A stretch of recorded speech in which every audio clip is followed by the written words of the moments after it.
laban sa mga anak ng iyong bayan, kundi iibigin mo ang iyong kapwa na gaya ng sayong sarili. Ako ang Panginoon. Manalangin tayo. Okay, let us pray. Panginoon, salamat. Salamat sa mga katotohanan na aming nanahahayag sa amin at aming naiintindihan. Sa pinakita mo sa buhay ni David, naway ito'y maging tumatak sa aming mga puso na sa pagkakataon na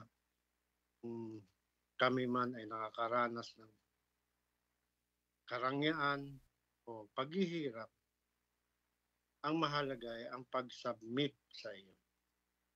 Pinakita mo na ang tunay na pananalig sa iyong salita.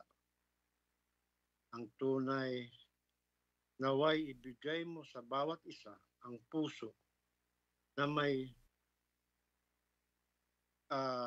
pag-submit, pagpananalig sa iyong kautusan, sapagkat tunay na ito ang magdadala sa amin sa buhay na walang hanggan. Panginoon, purihin ka, ikaw lamang at wala ng iba. Ito ang aming panalangin sa ngalan ni Jesus. Amen. Okay po. Patuloy tayo sa New Testament. Open your Bible sa 1 Peter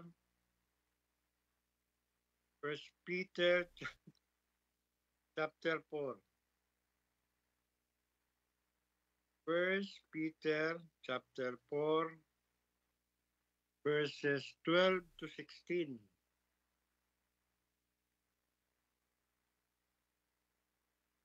Ulitin ko, 1 Peter chapter 4 verses 12 to 16. Okay, sige po. Pagdurusa bilang Kristiyano. Chapter 12. Mga minamahal, huwag kayong magtaka tungkol sa mahigpit na pagsubok na dumarating sa inyo upang kayo'y subukin na waring may isang katakatakang bagay na nangyayari sa inyo. Kundi kayo'y magalak, yamang kayo'y nakikibahagi sa mga pagdurusa ni Kristo, upang kayo man ay matuwa at sumigaw sa galak kapag ang kaluwalhatian niya ay nahayag. Kung gayoy, inaalipusta dahil sa pangalan ni Kristo, ay mapapalad kayo sapagkat ang Espiritu ng kaluwalhatian at ang Espiritu ng Diyos ay naninirahan sa inyo. Ngunit huwag magdusa ang sinuman sa inyo bilang isang mamamatay tao o magnanakaw o gumagawa ng masama o bilang isang mapanghimasok.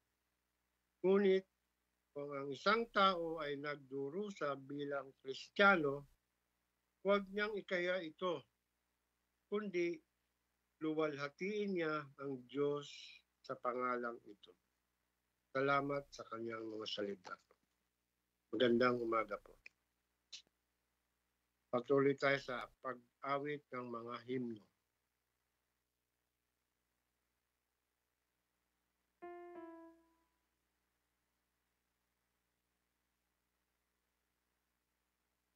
So, tayo po yung magpatuloy na tumayo sa ating pong pag-awit at paghahayag ng kaluwalhatian ng ating Panginoon.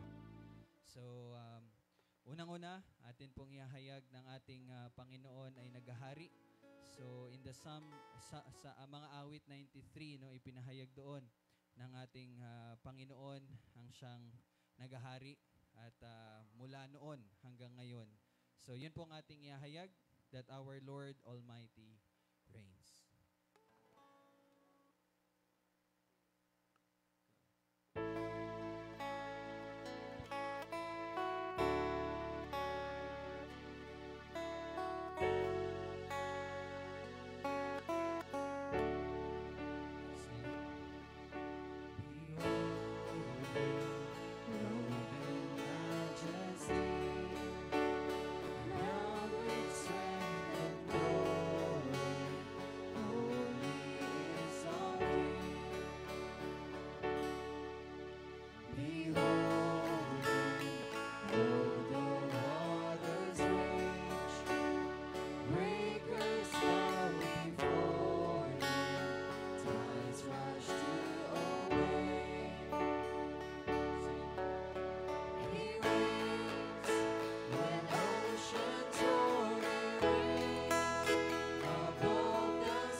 Sa ating pagpapatuloy, atin pong awitin. Ito po yung first time nakakantahin natin itong awiting ito. Ang pamagat po ay Christ the Sure and Steady Anchor. So, papaliwanag ko lang po sandali para po sa ating mga kapatid. Yung anchor po, yun po yung ginagamit, yung angkla sa Tagalog. So, yun po yung ginagamit natin ng mga barko, bangka, hinahagis sa tubig upang manatili po yung boat at hindi po ano tawag dyan sa Tagalog? Ma-sway or madala po ng mga waves. So, ang ating Panginoong Jesucristo, siya din po yung nagpapanatili sa atin. Siya lang talaga at wala nang iba. Sa Kanya lang po talaga tayo magkakaroon ng kapayapaan, katiwasayan, at higit sa lahat yung kaligtasan. So, atin po i-declare na siya po yung sigurado, sure and steady anchor. So, sing with us as we declare the greatness of God.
So, we praise God. At ngayon sa ating pagpapatuloy, tayo magpatuloy sa ating pagpapasalamat sa Kanya. So, sa pamagitan ng ating pagbibigay, so ayon po sa kagalakan na ipinagkaloob ng ating Panginoon sa bawat isa at sa pagpapala na Kanyang ipinagkaloob, tayo po ay magbigay na ayon po sa ating kagalakan at puso at bilang pagpapasalamat sa ating Panginoon. So, meron po tayong box sa likod, so you can give at yun po ay magagamit no para po sa patuloy na mga gawain na ginagawa ng iglesia na ito para po sa pagpapalaganap ng katotohanan. So, let us thank God for all the blessings na binigay niya po sa atin. Let us pray. Panginoon, kami po ay nagpapasalamat sa iyong pagsusustain sa bawat isa. Kung kami man po ay nasa karangyaan at kung kami man po ay nasa kagipitan or kawalan, salamat Panginoon dahil ang puso na pinunan mo ng kagalakan na nagmumula sa iyo ay siyang aming ibinibigay sa iyo, Panginoon. Hindi po ito sa mga bagay na aming naibigay, but Lord, sa mga bagay na iyong binigay. At higit sa lahat ng iyon ay ang kaligtasan po, Panginoon. Salamat, O Diyos, dahil hindi po sa aming mga ginagawa, hindi sa aming mga kakayanan ang lahat ng mga bagay na ito, bagkus ito ay nagmumula sa iyo at biyaya mo lamang, O Diyos. Kaya ikaw at ikaw lamang, Panginoon, ang siyang nararapat na babigyan ng papuri at kaluwalhatian. Salamat, Panginoon, sa pagpapatuloy na pagpapala mo sa amin sa pamagitan ng iyong salita. Ikaw po ang mangungusap sa pamagitan ng Espiritu Santo na ang sa iyong salita ay maging maliwanag at ito'y tumimo sa aming mga puso at ito'y aming ipamuhay para po sa iyong kaluwalhatian. Ito aming panalangin sa pangalan ni Jesus. Amen. So once again, Happy Lord's Day. Pakigreet po yung inyong mga nakikita sa inyong paligid. Happy Lord's Day po ulit. Welcome. By the way, Ate Yana, bago po magsimula, gusto ko lang po ipaalam no, sa mga kapatid natin at mga bisita natin na welcome po kayo. And kung mapapansin nyo po, meron po tayong mga ganitong mga setup para po sa kaalaman ng bawat isa. Meron po tayong mga kapatid na nasa iba't ibang sa ibang lugar din. So we have online setup po no. Kaya ganito po. So by the grace of God, nagagamit po natin yung technology upang matulungan po ang ating mga kapatid. Okay, so sa ating pagpapatuloy, let us open our Bible in the book of Acts, mga gawa. Tayo po ay nasa series ng mga gawa at magpapatuloy tayo sa chapter 11, verses 26 hanggang 30. Okay? Mga gawa, chapter 11, verses 26 hanggang 30. So baka meron kayong mapahiram na Bible para sa mga bisita din natin. You can Okay, so habang hinahanap niyo po yung mga gawa chapter 11 verse 26 hanggang 30, bigyan ko lang po kayo ng overview or review sa atin pong napag-aralan. Kung matatandaan niyo po sa chapter 11, sa chapter 11 po, meron pong umusbong na mga grupo ng mananampalataya sa Antioquia. So, dahil po doon, nagpadala po ang iglesias na sa Jerusalem. Pinadala niya po si... Okay po. Chapter 11 po, verse 26 to 30. Mga gawa, chapter 11, 26 to 30. Ulitin ko po. So, yun nga po, sa ating pag-aaral, nagmula po ito sa chapter 11, meron pong umusbong na grupo na mananampalataya sa isang lugar ng mga hentil na tinatawag po na Antioquia. At doon po natin nakita ang pagkilos ng Panginoon sa paglalarawan ng isang tunay na mga lokal na iglesia or local churches po. Doon po natin nakita na ang isang patunay ng isang iglesia ay sa Panginoon, kung ito ay unang-una, sumasa kanila po ang kamay ng Panginoon. Ibig sabihin po, ang Panginoon po ang nagdadagdag sa iglesia na yon, hindi po sa pamamaraan ng palugaw, patinapay, air-conditioned na lugar or magandang banda. Hindi po doon. But ang Panginoon na nagdadagdag ng mananampalataya. Kasi lagi po nating tandaan na ang iglesia ay sa Panginoon. So siya po ang magdaragdag niyan. Siya po ang magbibigay niyan ng mga mananampalataya. Pero hindi po natin sinasabi ng isang lokal na iglesia, visible church na tinatawag ay pure na mga lahat doon ay mga ligtas. No? Meron pa rin po talagang mga kambing. No? Pero hindi po majority kambing, but mga tupa or mga tunay na mananampalataya. So, pangalawa po na paglalarawan ng pagiging tunay ng lokal na iglesia ay nasa Panginoon kung ito ay hindi humihiwalay sa mga naunang iglesia. So, doon po natin natutunan yung kahalagahan po ng church history. Doon natin nakita yung kahalagahan na tayo ay hindi gumagawa ng ating sariling pagsamba or sariling grupo. Bagkus tayo po ay kumukonekta, no, sa mga iglesia na nauna na sa atin na siyang humahawak din sa katotohanan. And pangatlo po ay nagpapahalaga sa ministeryo ng salita. So, ang iglesia na nasa Panginoon, ang tanging focus po niyan is yung ministeryo ng salita. Pag sinabi nating ministeryo ng salita, yun po yung pag-aaral, paghahayag ng katotohanan na mababasa natin sa Biblia, no? Dahil dito natin makikita ang lahat ng kapasyahan ng Diyos. So mamaya po sa ating Sabbath school or Sunday school, bibigyan po natin yan ng pansin, mamayang 4:15 p.m. So anyway, tayo po ay magsitayo at babasahin natin yung patuloy na nangyari in Acts, mga gawa, chapter 11, verses 26 to 30. Tayo ay basahin po natin. Nang siya'y kanyang matagpuan, ay kanyang dinala siya sa Antioquia, at nangyari na sa buong 1 taon ay nakasama nila ang iglesia at nagturo sa napakaraming tao. At sa Antioquia ang mga alagad ay pinasimulang tawaging mga Kristiyano. Nang mga araw ngang ito ay may lumusong sa Antioquia na mga propetang galing sa Jerusalem. Isa sa kanila na ang pangalan ay Agabo, ang tumayo at ipinaalam sa pamagitan ng Espiritu na magkakaroon ng matinding taggutom sa buong sanlibutan, at ito'y nangyari sa kapanahunan ni Claudio. Ang mga alagad, ayon sa kakayahan ng bawat isa, ay nagpasyang magpadala ng tulong sa mga kapatid na naninirahan sa Judea.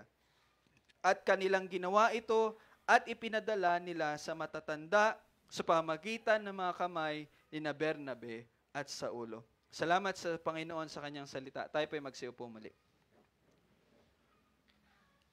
Okay. So, sa panahon natin ngayon, yung iPhone po ay isa ng hindi na siya luxury. Sa tingin ko, hindi na siya luxury, no? But yung iPhone is, makita mo, kahit sino na, meron na silang iPhone. Dati, yung iPhone, magkaka-iPhone lang yung mga mayayaman talaga. Pakitingin mo, napakimute yung mga. Okay, mga mayayaman talaga, no? Pero ngayon, kahit sino na, ibig sabihin, kaya na natin bumili. Pero isa din sa dahilan, bakit makita natin na halos lahat ay nakakagamit na ng iPhone, is meron din po talagang mga tinatawag na peke, no? Kaya mag-ingat po kayo sa inyong pagbili ng iPhone. Nakakapagmura lang siya, baka peke po yun. So, isa sa mga paraan na atin pong makita na kung itong iPhone na to ay tunay or totoo, meron tayong pwedeng gawin sa niyan, no? Yung tingnan nyo po yung parang settings at meron kayong itatype or meron kayong gagawin. Makikita nyo po kung totoo po yung iPhone. Isa po yan sa pamaraan, internal, kumbaga na check, no? Pero hindi nyo yun ma-check hanggat hindi nyo ginagalaw yung phone, hanggat hindi nyo tinitingnan sa settings, no? So, nung nakaraang linggo, parang ganun po yung tiningnan natin. Ano yung mga internal na katangian ng isang lokal na iglesia na nagpapakita na sila ay tunay na nag-uphold o mahawak sa katotohanan ng Panginoon? So, yun po yung tatlo. Sumasa kanila ang kamay ng Panginoon, hindi sila iwalay sa naunang iglesia, at nagpapahalaga sa ministeryo ng salita. Okay, yun yung mga internal. Ngayon naman, ngayong linggo naman, titingnan natin yung mga external, no? Yung mga panlabas na makikita natin na kung ang isang iglesia ay tunay ngang sa Panginoon. So yun naman yung titingnan natin. Pero bago po tayo magpatuloy, I just want to share, kailangan talaga ng pagkaunawa sa katotohanan. Kasi dati po, I remember, nagka-iPhone po kami. No, iPhone 4 pa that time. No, the very first time na nagka-iPhone 4 kami, that was only 2,500 pesos, I think. I remember that, no? Yun po yung bili ni Daddy. Sinanla, I think, sa kanya or binenta. Pero kami, wala kaming ideya kung ano po ang iPhone. Basta alam namin sikat yun at mahal. So, tuwang-tuwa kami. No? Pero, kalaunan, nagtaka kami kasi yung iPhone na yun, merong antena. May antena, may TV. No? May TV yung iPhone. So ano pong sinasabi ko po sa inyo? Dahil kami po ay mangmang sa katotohanan patungkol sa iPhone, hindi namin alam na peke pala yung iPhone na yun. China-made pala yung iPhone na yun. Biruin mo, iPhone may antena at merong TV. Wala pong ganon ng iPhone. Di po ba? So dahil hindi namin alam, hindi rin namin alam pala na yun pala ay peke. Pero madali lang sana siya makita na peke pala yun. No? Pag bunot mo palang antena, hindi ito iPhone.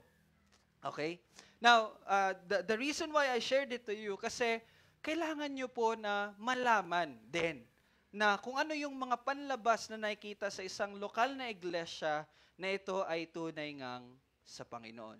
So ano yung mga bagay na yon? Unang-una is dapat nating malaman na may mga panlabas na patunay ng isang iglesia ay sa Panginoon. Unang-una, ito ay banal. That's the first. Banal. Now, for you to understand, banal po, hindi ibig sabihin, we are not talking about perfection. Okay? Pag sinabi nating banal, ito ay natatangi at hindi umaayon. So let us look on that from the Word of God. Basahin natin yung verse 26, yung huling part po ng verse 26. At sa Antioquia, ang mga alagad ay pinasimulang tawaging mga Kristiyano. Okay? Sabi dan, at sa Antioquia, ang mga alagad, yung pong mga mananampalataya, ay pinasimulang tawaging mga Kristiyano. Now, let me inform you kung ano po yung historical development ng salitang Kristiyano. Kasi tayo, kapag tinanong kayo, di ba, ano kayo? Anong nyo, religion nyo, mga ganun. So sinasabi natin, kami ay Kristiyano. No? Pero dapat maunawaan natin, ano ba yung ugat? Ano ba yung pinagmulan ng salitang Kristiyano? And actually, kung mababasa nyo sa Acts 11:26, ito yung pinakaunang time na tinawag pong Kristiyano ang mga mananampalataya. So again, let us look on the historical development. Unang-una, ang kahulugan po ng salitang Kristiyano ay tagasunod ni Kristo. We will go dig deeper on that mamaya. Pagkatapos po niyan, ito ay nagsimula dito sa Acts 11:26. Pagkatapos niyan, yung tinatawag po na patristic era, pag sinabi nating patristic era, ito po yung time na wala na po mga apostol, kumbaga namayapa na po lahat ng apostol. At yung naiwan na lang is yung mga tinatawag na church fathers, kung may naririnig kayong ganyan, mga church fathers, sila po yung sumunod, no? Doon sa mga apostol. So itong patristic era, ang Kristiyano po na salita ay nagkaroon na ng development sa kanyang kahulugan. Ibig sabihin po nun ay pakikianib sa iglesia. So kapag sumali ka dito sa iglesia na to, ikaw ay Kristiyano, no? And then on the Middle Age, specifically, during the time na lumalaganap na po ang Roman Catholic Church, ang pagiging Kristiyano ay pag-iisip na kung saan ang isang tao ay dumaan sa sacraments. Ibig sabihin, baptism. No? Pag hindi ka na-baptize, hindi ka Kristiyano. Doon ka lang magiging or tatawaging Kristiyano kapag ikaw ay nabaptismo. So, yun po yung parang naging development na sa kahulugan ng salitang Kristiyano. And even in our modern age na ngayon, sa panahon natin, matatawag kang Kristiyano kapag ikaw ay pinanganak or anak ng mga Kristiyano. Yung pag magulang mo Kristiyano, Kristiyano ka. No, nagiging ganun na. And even kapag nakasanayan na natin, na hindi, Kristiyano ko kasi, yun ang kinalakhan ko. So ganun na po ang nangyayari. So makikita nyo po yung development, no, ng kahulugan ng salitang Kristiyano is nag-ibaw na po talaga sa kung ano talaga ang punot dulo at ano talaga ang kahulugan ng salitang Kristiyano. Sa panahon natin ngayon, ang pagiging Kristiyano ay pangalan na lang. Pero dapat po nating tandaan na ang pagiging Kristiyano ay higit pa sa kaisipan lamang. Bagkus ito'y pamumuhay na hindi umaayon sa makamundong pamumuhay. Yun po talaga ang ibig kahulugan ng salitang Kristiyano. Hindi pamumuhay na hindi umaayon sa makamundong pamumuhay. Now, bakit po yun ang kahulugan ng salitang Kristiyano? Babalikan natin yung dahilan, or babalikan natin yung pinakaunang time na tinawag silang Kristiyano. Bakit sila tinawag na Kristiyano? Diba? Now, kung babalikan natin dito sa chapter 11, verse 26, ang Antioquia po, again, ito po ay isang pagan country. Pag sinabi nating pagan country, ito ay bayan or lungsod outside Israel. Okay? So, itong Antioquia ay isa sa sentro ng tinatawag na pagan religion. Pag sinabi nating pagan religion, ito ay pagsamba sa Diyos-Diyosan. Antioquia is ang pangatlo na pinakamalaking lungsod dati sa panahon na ito. Unang-una is ang Roman Empire. Pangalawa is Alexandria ba yun? Sa Egypt. Pangatlo is Antioquia. And Antioquia is, if we remember well, sa Turkey na ngayon, the modern-day Turkey. No? Ito yung pangatlo. And in this city, laganap po ang pagsamba sa Diyos-Diyosan. Laganap din po ang tinatawag na temple prostitution. So, ibig sabihin, pag pupunta ka doon, marami kang makikita mga Diyos-Diyosan, mga templo, marami ding mga rebulto na pagsamba sa Diyos-Diyosan. Now, ngayon po, ang salita pong Kristiyano ay bansag bilang pangungutya. Ngayon, kapag tinabi mong Kristiyano ka, uy, wow, Kristiyano ka. Ganun, no? Pero actually, the very root ng salitang Kristiyano, ito po ay bansag bilang pangungutya. Bakit?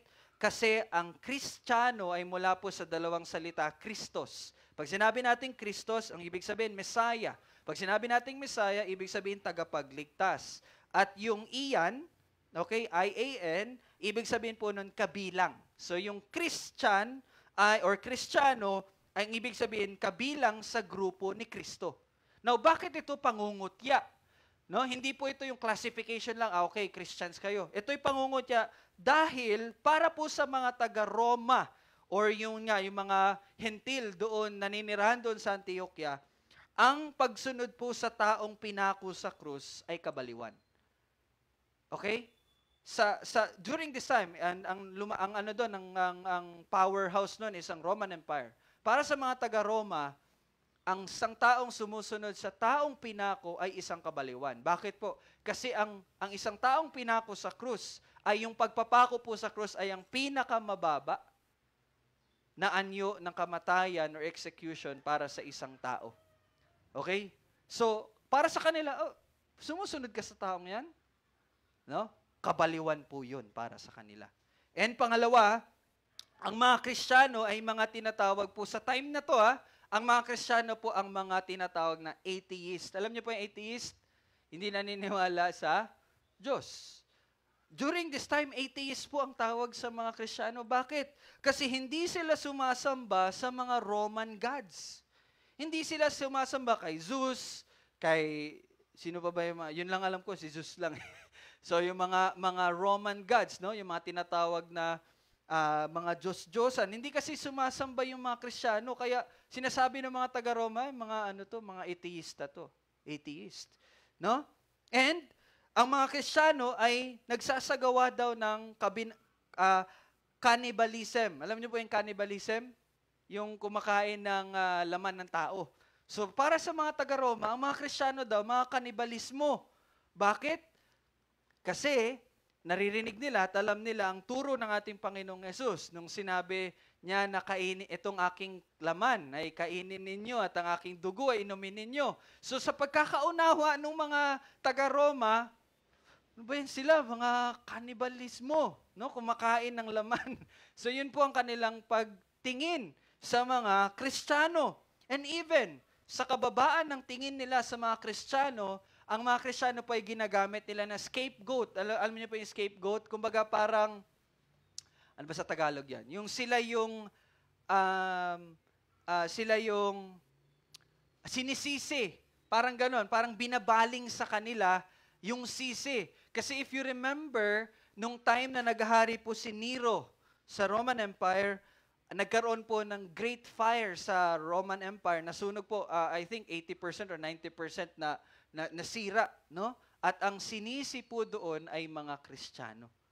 Kaya simula po noon, nagkaroon ng great persecution sa mga Kristiyano. At paanong paraan na inusig ang mga Kristiyano that time? Sila yung ginawang, imbes na lion versus lion, di ba? Meron pong tinatawag na Colosseum.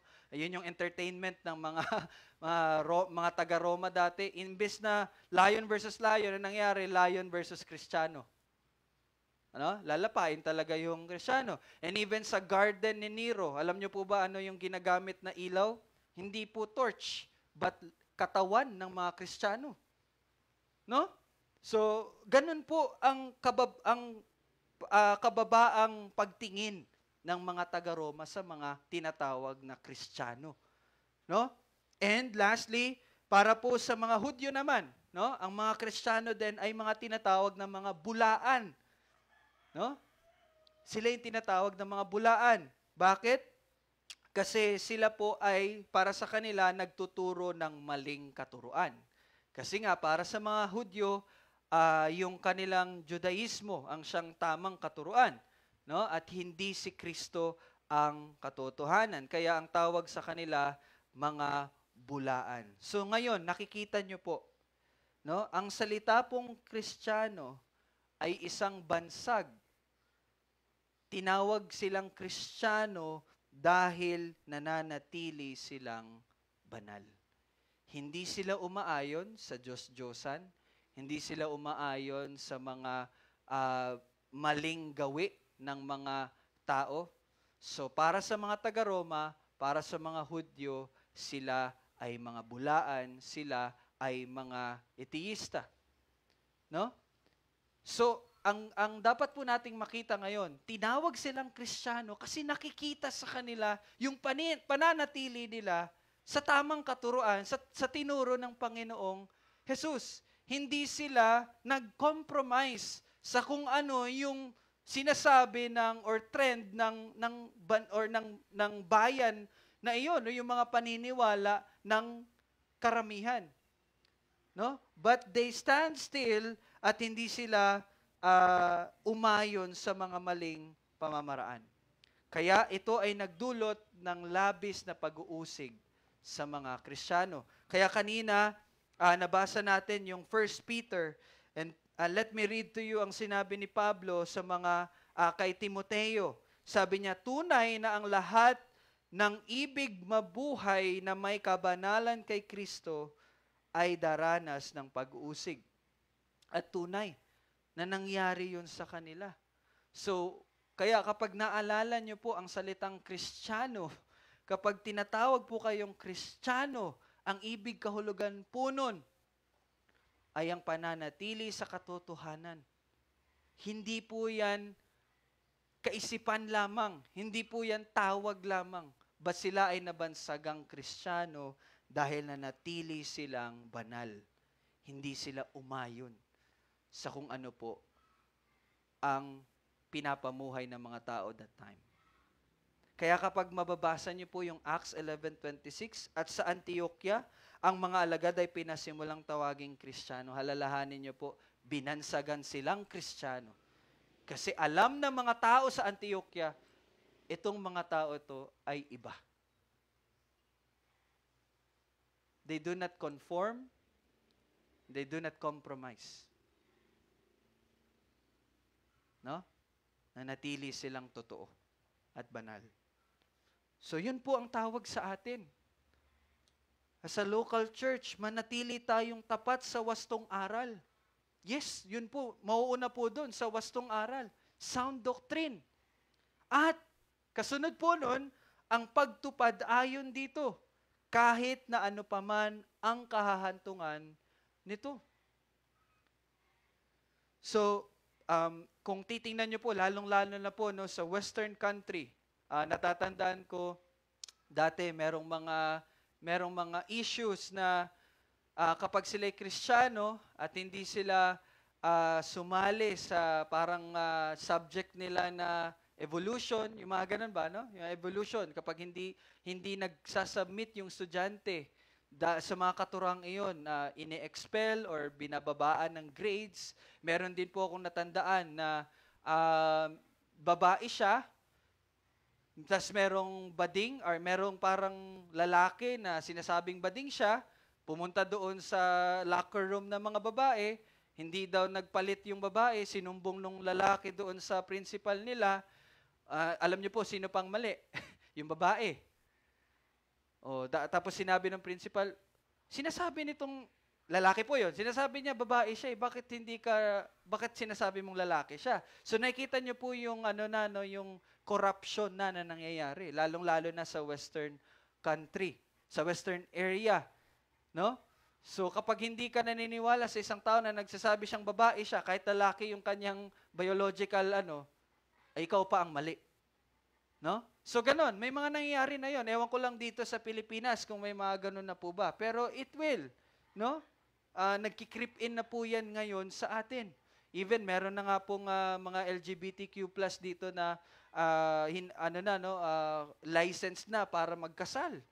So kita niyo po 'yun, 'di ba? Pero minsan tayo, no, ginagawa na lang nating joke. Tinatawanan na lang natin. Mali po yun.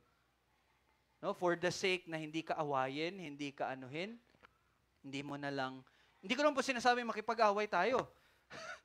Ang sinasabi po sa atin, sabihin natin yung katotohanan. Kung hindi yan ayon sa salita ng Diyos, yan ay hindi dapat. No? Pero minsan, and most of the time, baka po tayo ay nagko-compromise na lang para wala na lang away. Mali po yun. Again, we do not desire na makipag-away. Pero kung ito po ay hindi po ayon sa katotohanan, wag po tayong mangingimi na sabihin. No? And sabi nga, no, lahat ng ibig mabuhay ng may kabanalan kay Kristo ay daranas ng pag-uusig. Darating at darating po yun. So, manatili po tayo sa katotohanan at kabanalan dahil ito po ay utos ng Panginoon.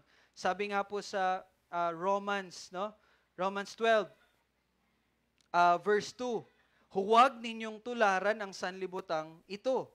Manatili po tayo na banal at namumuhay na hindi umaayon dahil tayo po ay mga anak ng Panginoon. So dapat po sumasalamin sa katangian or karakter natin ang karakter at katangian po ng Diyos. In 1 Peter 1, sabi po sa 1 Peter 1:15-16, kayo'y maging banal sapagkat ako'y banal.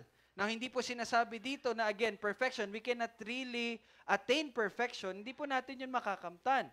But ang sinasabi po dito is that we live and characterize or dapat sumasalamin tayo sa katangian ng ating Ama na nasa langit. Tayo po ay manatili dahil tayo ay mga saksi ni Kristo. If you remember Matthew 5:16, paliwanagin ninyo ng gayon ang inyong ilaw sa harap ng mga tao upang makita nilang inyong mabubuting gawa at luwalatiin nila ang inyong Ama na nasa langit. And sabi nga ng mga theologian, tayo is the only Bible na mababasa ng mga hindi mananampalataya kasi they never read the Bible. So ang kanilang titingnan is yung mga mananampalataya. So ganun po halaga na tayo ay, sabi dito, paliwanagin ang ating mga ilaw. Let us reflect Christ sa atin pong mga buhay. Dahil tayo mga saksi ni Kristo. At tayo po ay manatili na hindi umaayon sa gawin ng mundo dahil hindi dapat bigyan kahiyan ang Panginoon. Now, if you remember, sabi ni Pablo sa mga sa Romans 2, ikaw na nagmamalaki dahil sa kautusan, nilalapastangan mo ba ang Diyos sa pamamagitan ng paglabag sa kautusan? Sapagkat ang pangalan ng Diyos ay nalalait sa mga hintil dahil sa inyo. And actually, that is true. Meron pong study in statistics na marami pong atheista. Alam niyo po dahil saan?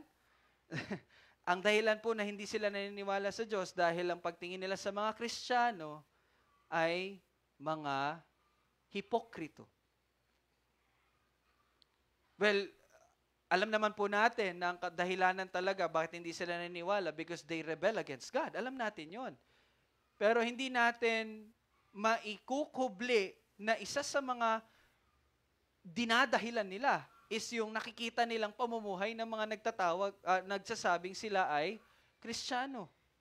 And actually, it's the same thing, no? Ganon din po ang mangyayari. Kristiyano ka ba? O bakit ganito ka? No? So, sabi nga po ni John Knox, totoo na ang mga lingkod ng Diyos sa buhay na ito ay napapailalim sa maraming tukso at maraming beses na nahulog sa malalaking abala. Ngunit hindi sila kailanman lubos na nadungisan, sapagkat ang binhi ng Diyos ay nananatili sa kanila.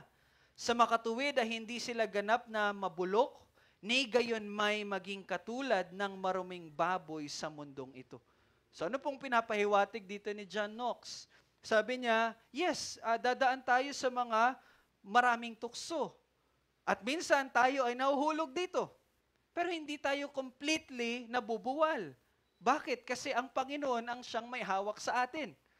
Kaya lang, dapat nating tingnan din na sinabi niya, ni gayon may maging katulad ng maruming baboy sa mundong ito. Yes, we fall sometimes. Tayo po ay nahuhulog sa temptasyon, pero hindi po darating sa punto na magiging katulad tayo ng mga hindi mananampalataya.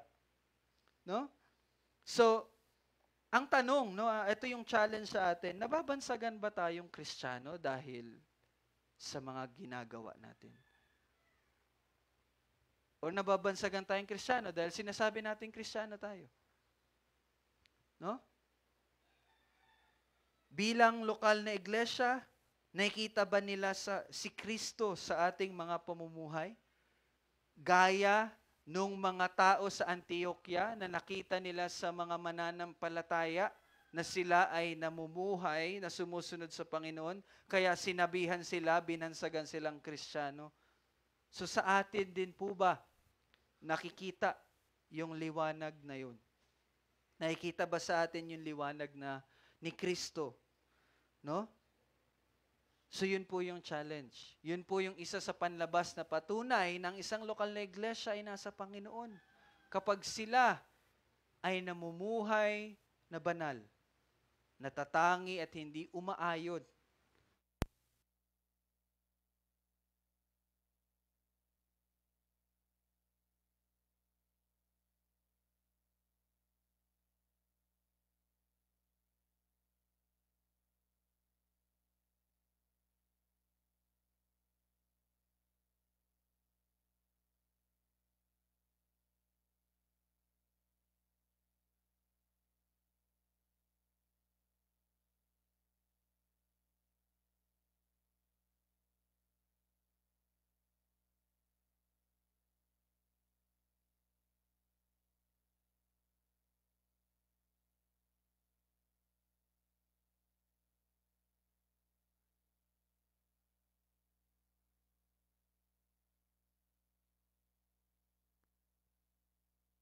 Labas na anyo na dapat na nakita sa isang lokal na iglesia ay yung pagmamahal sa isa't isa.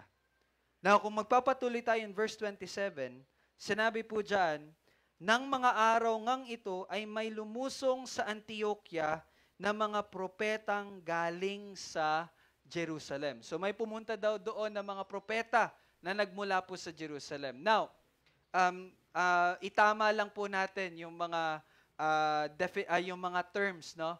Yung salita pong propeta dito, 'di ba? Sabi nila propeta. Yung salita pong propeta,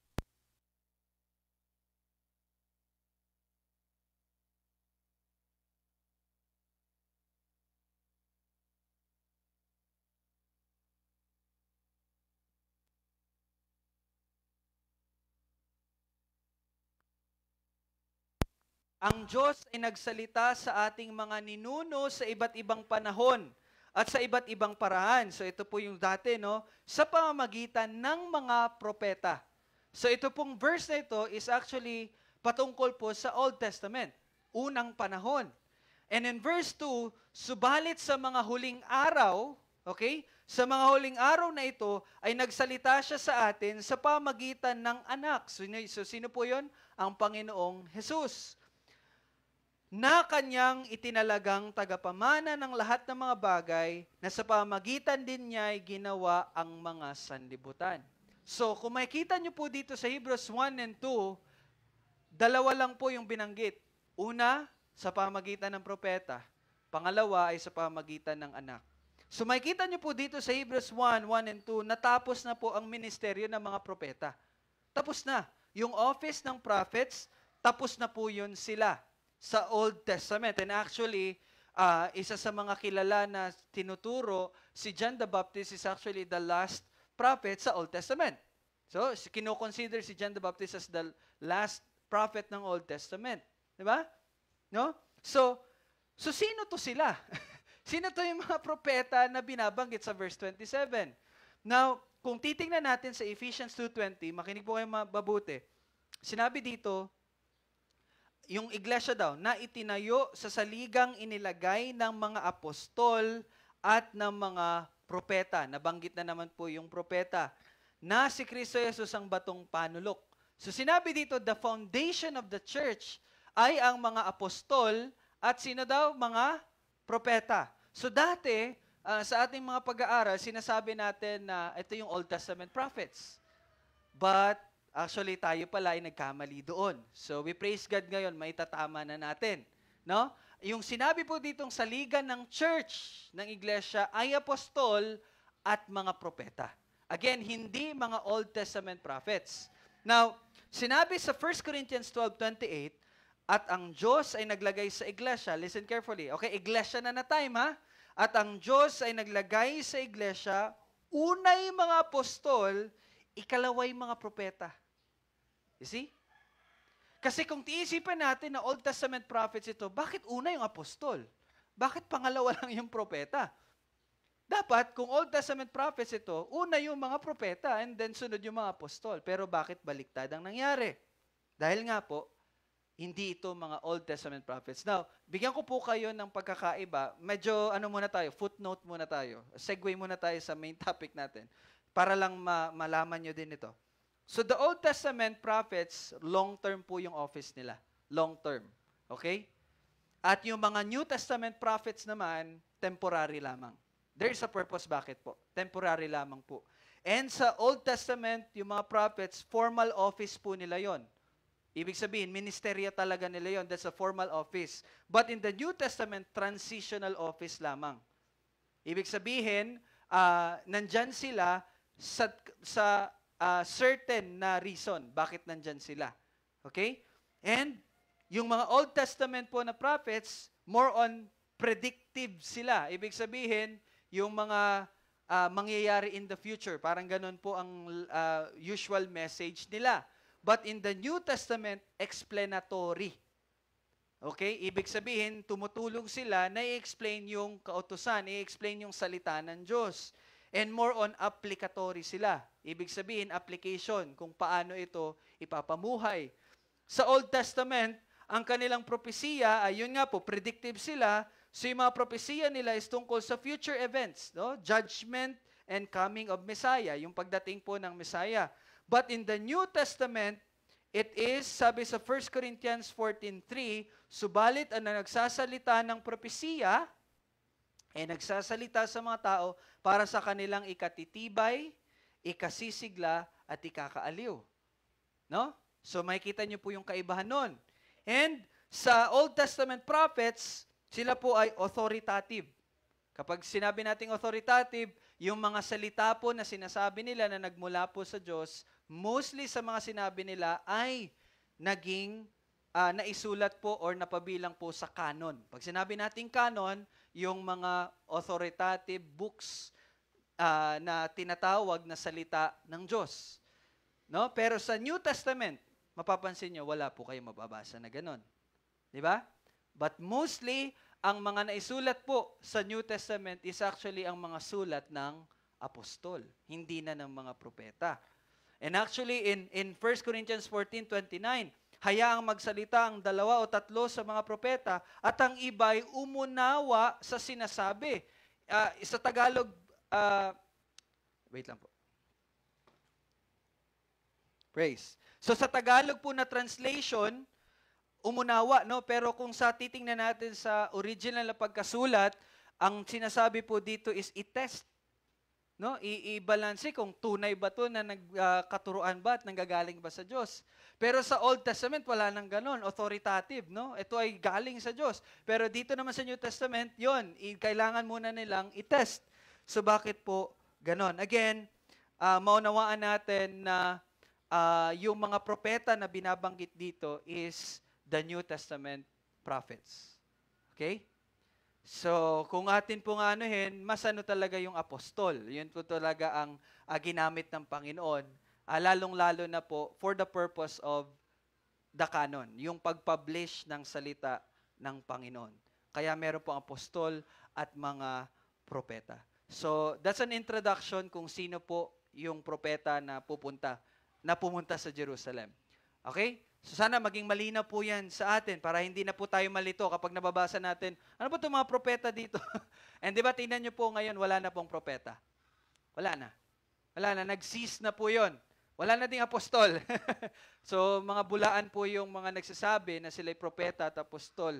So yun, be careful on that. Sabi ko nga po kanina, temporary lang po yung propeta. And then the apostle, natapos na po yun. No, nung namatay po si John, the beloved. Okay? So, Paul pa pala, si Paul.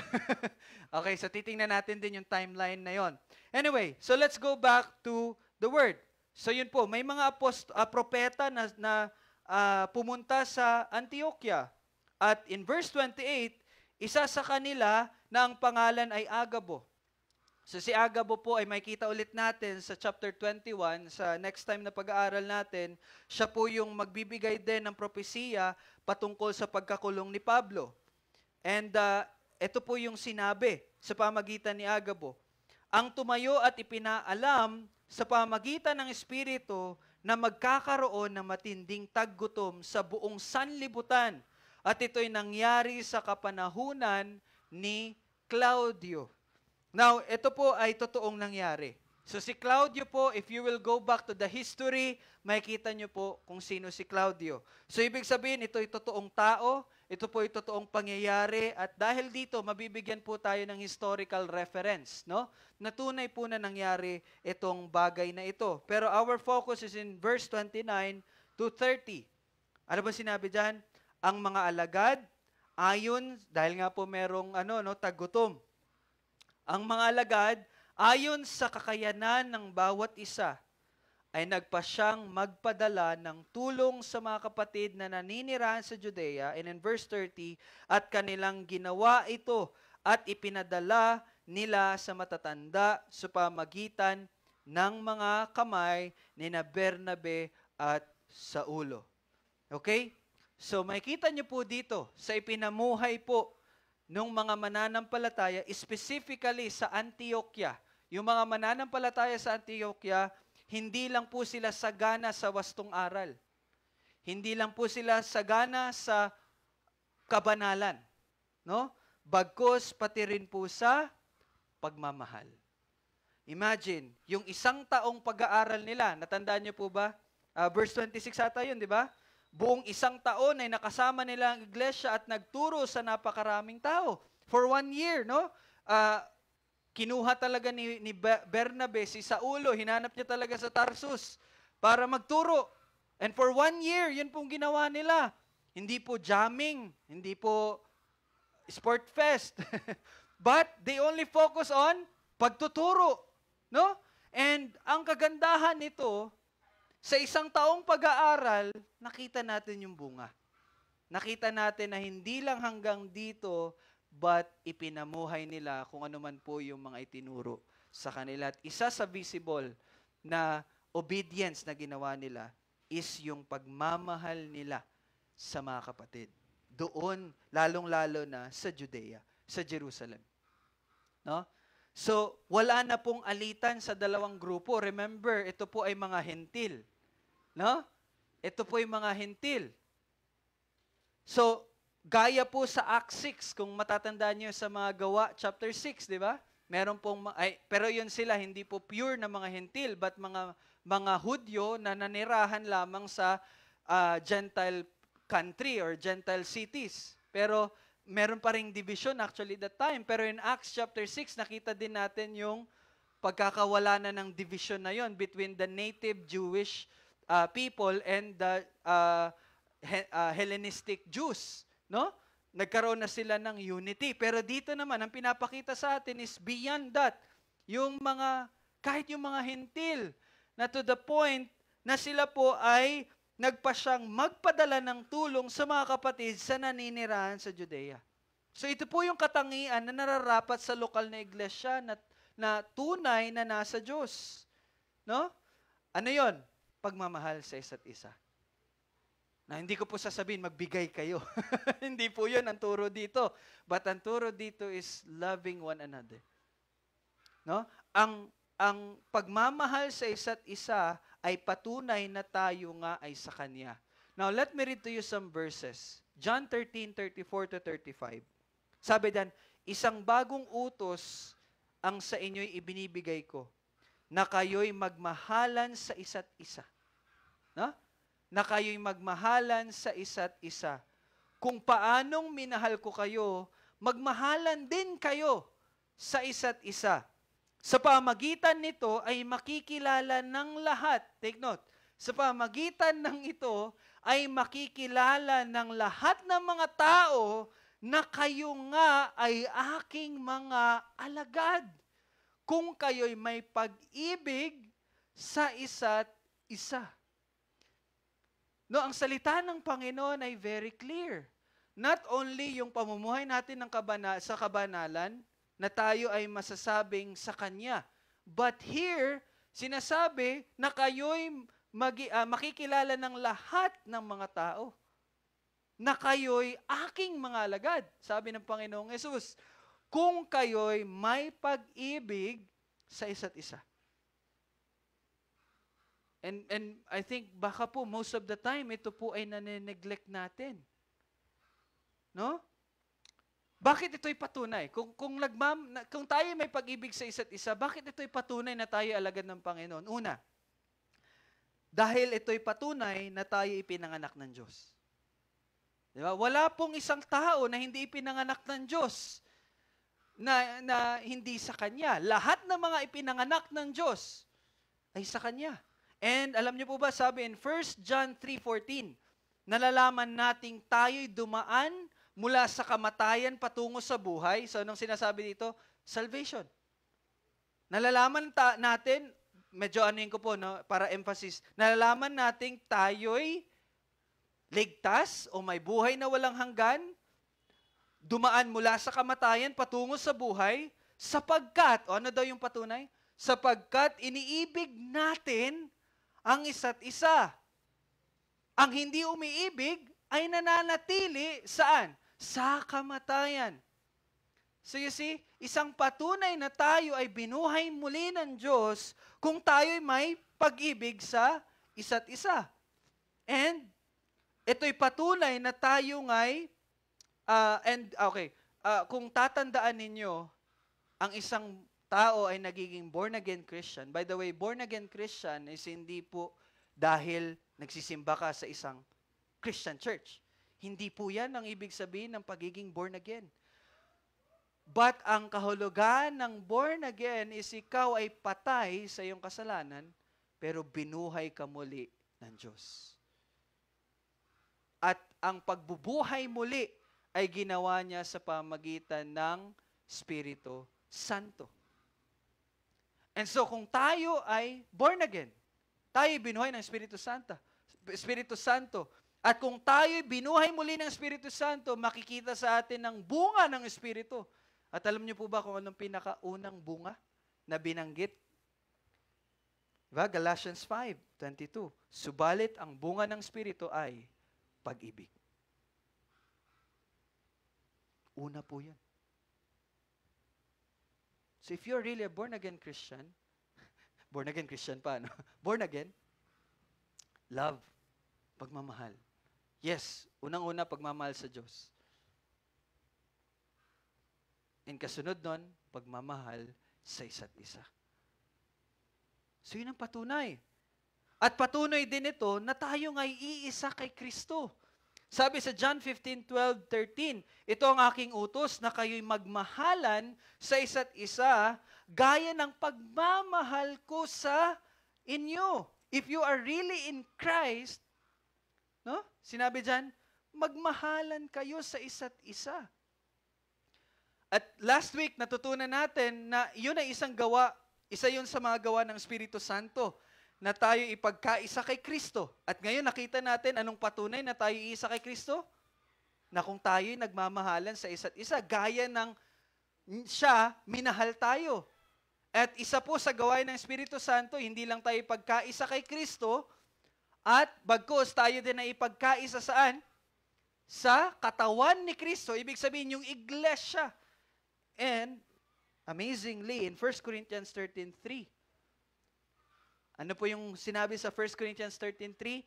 At ngayon ay nananatili ang tatlong ito, sabi ni Pablo sa mga taga-Korinto. Ano yung tatlong na yun? Ang pananampalataya, faith, ang pag-asa, hope, no? At ang pag-ibig, love. Ngunit, ang pinakadakila sa mga ito ay ano? Ang pag-ibig. Now, tingnan natin ano yung konteksto ng 1 Corinthians 13. Bakit yun sinabi ni Pablo? Now, kung babasahin natin in 1 Corinthians 12 hanggang 13, inexplain po ni Pablo na ang mga mananampalataya ay kabilang sa iisang katawan ni Kristo at pinagkalooban ng Diyos ang katawan ni Kristo. Yun nga po ng propeta, ng apostol, propeta, ebanghelista, mga pastor, mga nagtuturo para sa ikakalago ng katawan. And then, kung babasahin natin din sa 1 Corinthians 12:13, sinabihan din ni Pablo ang mga taga-Korinto na gamitin ang kaloob ng Espiritu upang palaguin ang katawan ni Kristo. No? Nandun po yung prophesying, yung healing, pero again, we believe, nag-i-incline tayo sa katuroan ng cessationism na yun ay mga nahinto na. No? Pero during this time, sa start ng church, yun ay ginagamit upang pagtibayin at palaguin ang iglesia.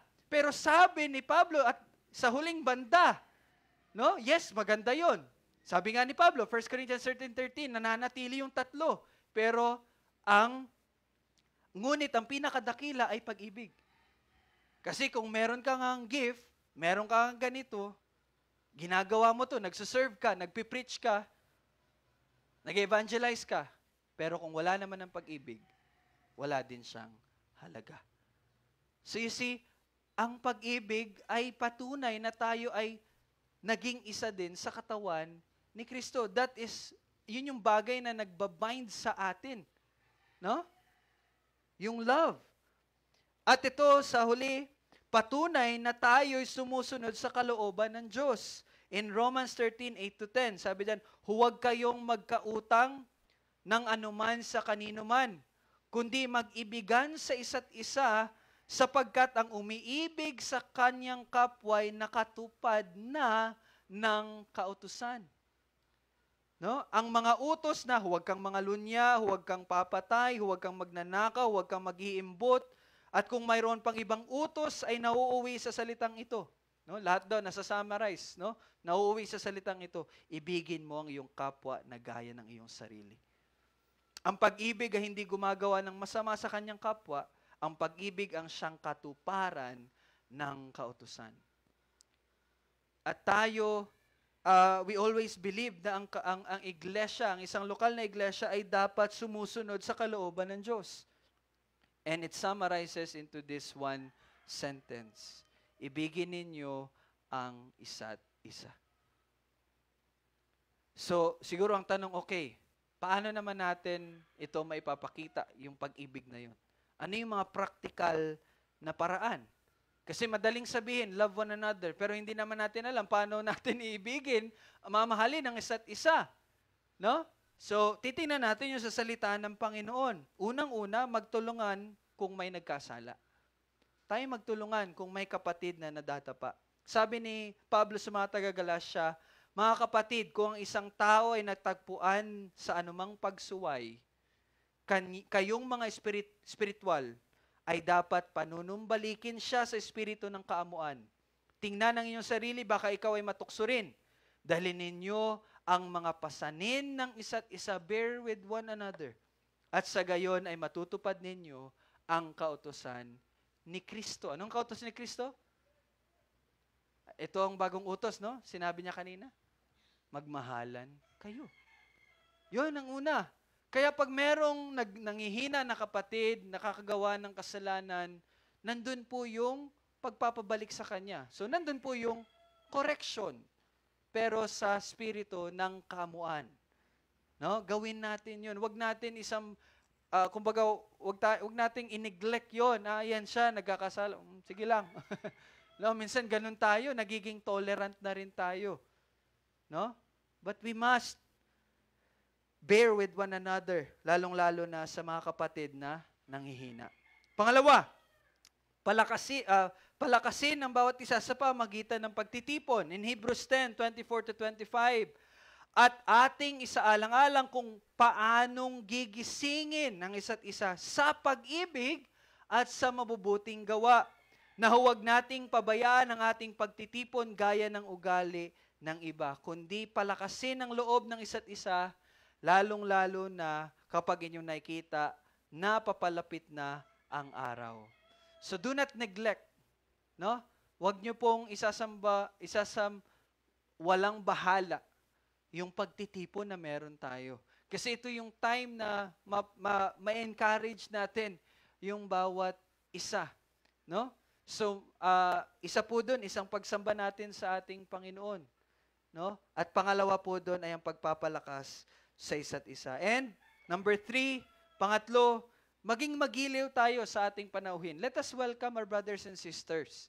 No, sabi sa 1 Peter 4:8-10, higit sa lahat, magkaroon kayo ng maningas na pag-ibig sa isa't isa, sapagkat ang pag-ibig ay nagtatakip ng maraming kasalanan. And then, nagpatuloy si Pedro, maging magpatuloy kayo sa isa't isa ng walang bulong-bulungan. Kung paano ang bawat isa ay tumatanggap ng kaloob, ipaglingkod ito sa isa't isa bilang mabubuting katiwala ng masaganang biyaya ng Diyos. At alam niyo po ba yung konteksto ng time na to na sinulat ni Pedro? Nung time na po ito, grabe yung persecution sa mga mananampalataya. And grabe yung danger kapag ang mananampalataya, yung bahay na yun ay magpapatuloy. Alam niyo bakit? Kasi meron pong nagdi-disguise.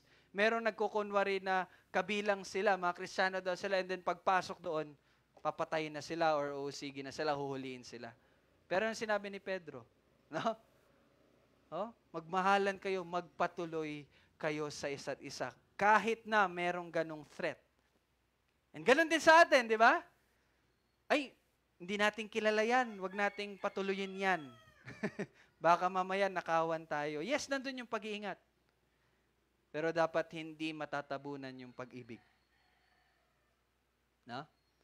Lalong-lalo na sa ating mga kapatid.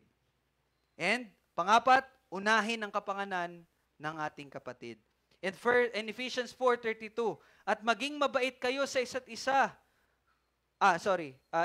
Philippians 2:3-4. Huwag ninyong gawin ang anuman sa papaligsahan o pagmamataas, kundi sa kababaan, ituring ng iba ay higit na mabuti kaysa sa inyong sarili.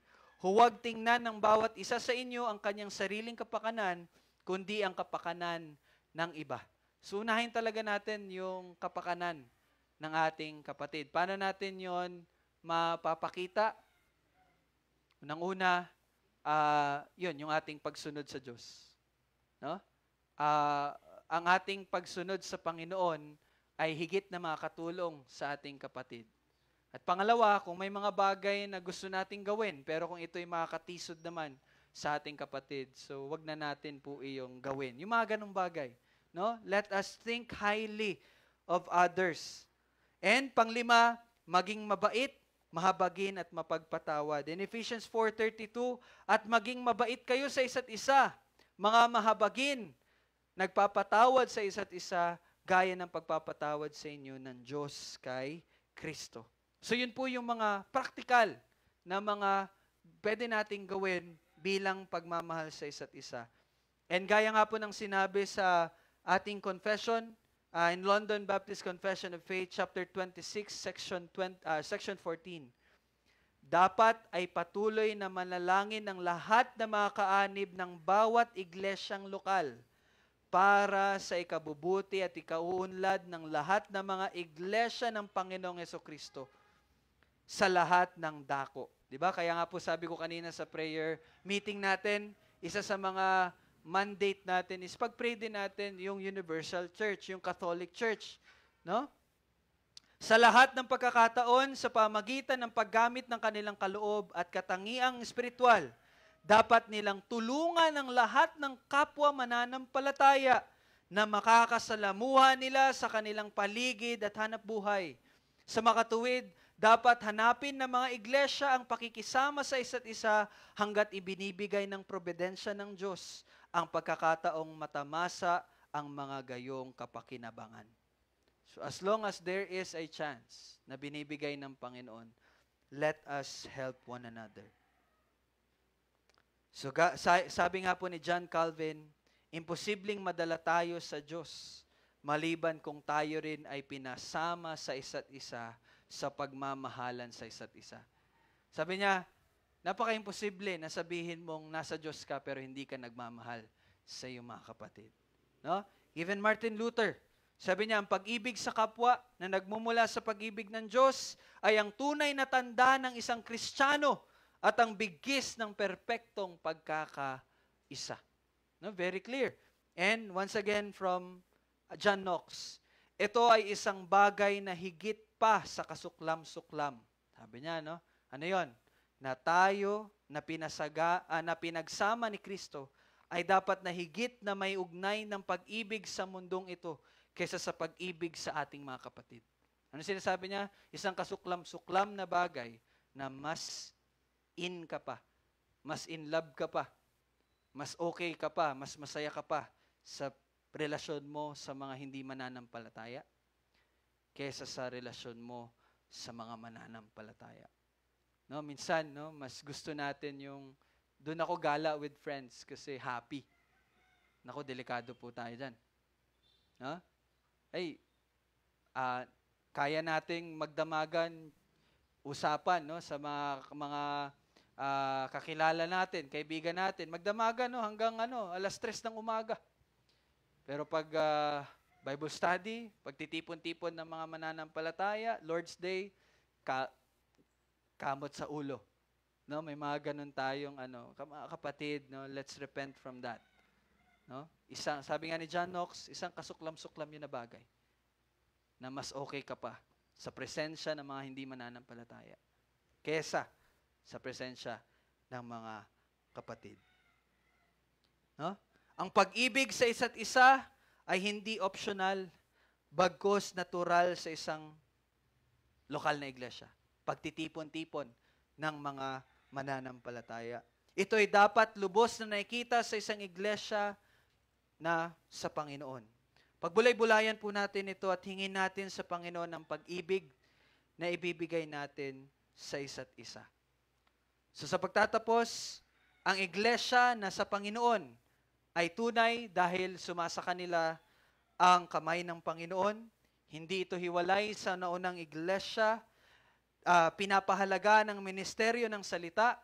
Ito ay namumuhay ng banal, natatangi at hindi umaayon sa gawin ng sanlibutan.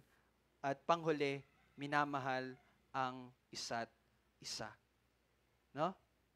So hingin natin sa Panginoon ang patuloy na pagsasaayos, yung reformation na ginagawa ng Panginoon. Unang-una sa wastong aral, pangalawa sa pagtalima sa ating pagsunod. At lahat ng iyon ay naayon po sa kanyang salita. So purihin natin ang Panginoon sa kanyang salita. Tayo po ay manalangin. Panginoon, kami po ay nagpapasalamat sa iyo sa iyong salita at sa katotohanang ito. Tunay nga, O Diyos, na pinagkalooban mo kami ng mga tao na ginagamit mo upang itaguyod ang iyong katawan, ang iyong iglesia. At ito'y patuloy na lumalago, patuloy na nililigtas ang mga naliligaw pang tupa. At salamat, Panginoon, sa paalalang ito na bilang lokal na iglesia ay gawin namin ang aming tungkulin bilang tunay na mananampalataya. Unang-una ang pamumuhay ng banal na may pagsunod at hindi pakikiayon sa gawin ng sanlibutan. At ang pagmamahal sa isa't isa ay nararapat na ugali namin at nararapat lamang talaga sa aming patuloy na pagtitipon. Salamat, Panginoon, na ito'y patuloy na gagawin mo at pagkilos sa buhay ng bawat isa. Sa pamagitan ng Espiritu Santo na ipinagkaloob mo po sa amin. Kapayapaan nawa sa mga kapatid at pag-ibig na may pananampalataya mula sa Diyos Ama at sa Panginoong Hesukristo. Ang biyaya nawa'y sumakanilang lahat na mayroong pag-ibig na di kumukupas sa ating Panginoong Hesukristo. Amen at amen. So happy Lord's Day po and welcome po ulit sa lahat. So meron po tayong discussion. Kung gusto nyo pong manatili, you can join in our discussion patungkol po doon sa salita. And also for further announcement, meron po tayong Sunday school sa 4:15 po. And then meron din po tayong evening service 5:15 naman mamaya. So naway makasali po din tayo mamaya. So okay, tayo po ay magtipon ulit for our discussion. Siguro